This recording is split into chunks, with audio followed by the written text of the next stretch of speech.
Hi mga guys! Kamusta? Happy New Year po sa inyong lahat. Welcome back sa aking video for today. Hi, Kukoy! Hi! Hi! Hi, Kukoy! Hi, Maxi! Diyan muna kayo. Ano natin ang ampalaya natin. Ayan na.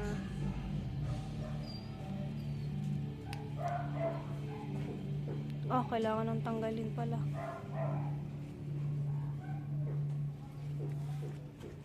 Buti lang nakita ko ka. Pinigilan ko.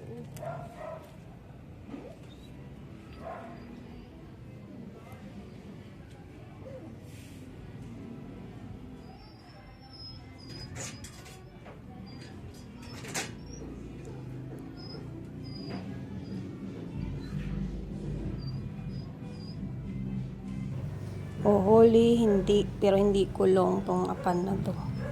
Kinakain na yung mga dahon dito.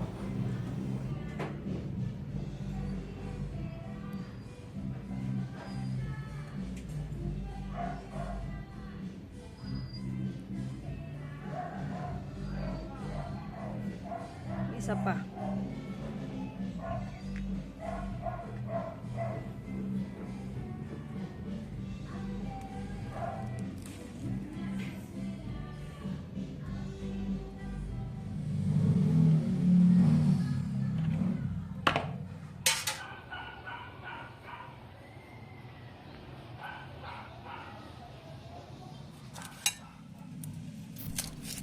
So ngayon ay iluluto na natin ang ating inani na ampalaya sa ating garden.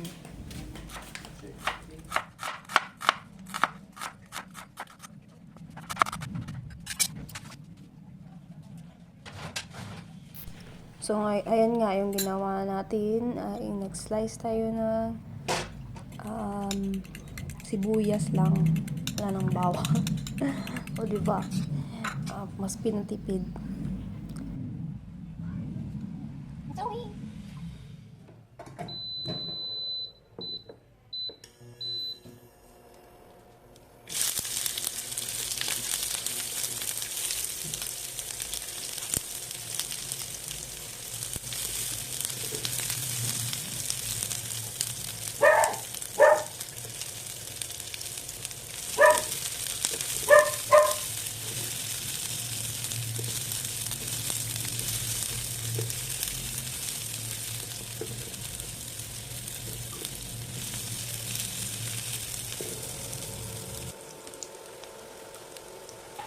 So, pagkatapos kong igisa ang sibuyas, ngayon ay inunod ko na dyan yung ating ampalaya at konting gisa-gisa lang din. Tapos, timplahan na natin ang pangpalasa niya, which is yung asin at saka konting paminta kung mas-type nyo. At, naglalagay din ako ng konting sugar para mabalance yung lasa niya at hindi lang yung alat yung malalasahan natin dyan. At saka ko na ilalagay yung itlog niya. Pwede naman na sa itlog niya natin ilalagay yung asin niyo.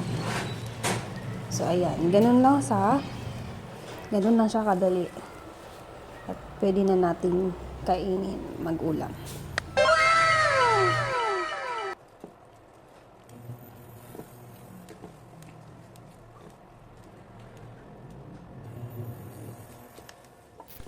So that's our video for today, guys. Thank you for supporting my channel and sana'y patuloy niyo po akong suportahan sa aking mga vlogs.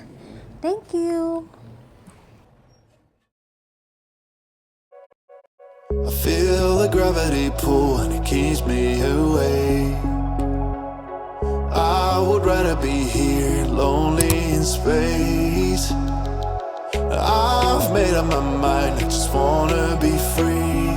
I live my own life in a new galaxy. I wanna be weightless in the silence of the night sky.